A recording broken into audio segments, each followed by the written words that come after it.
যে আমাদের কুমড়া কেমন ধরেছে? কুমড়া ভালোই ধরছে ইনশাল্লাহ। আচ্ছা, কুমড়া চাষ করে কি লাভবান হচ্ছে তোমরা?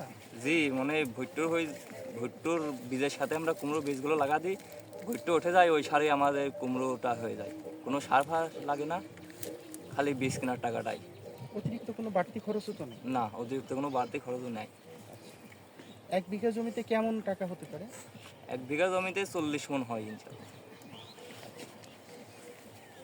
এটা কি সামনে সিজনে তোমরা করবা, সামনের বছরও করবা? হ্যাঁ, আমরা এটা প্রত্যেক বছরই করি। আচ্ছা, এতে কি এই অঞ্চলের কৃষকরা লাভবান হচ্ছে? জি, একটু বলো, একটু গুছায়ে বলো। তোমরা চাষ করে এই অঞ্চলের কৃষকরা লাভবান হচ্ছে, আমরা সবাই লাভবান হচ্ছি। এই চাষটা করে এই অঞ্চলে আমরা সবাই লাভবান হচ্ছি।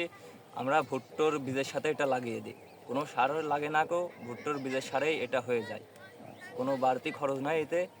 এটা ভুট্টো ভাঙার পরে ভুঁইটা এভাবে পড়ে থাকে, আমরা ফেলিয়ে না ধুয়ে এটা আমরা কুমড়ো লাগিয়ে এভাবে থুয়ে দিলে একাই হয়ে যাবে, আমাদের কোনো খরচ হবে না এতে, আমরা লাভবান হব।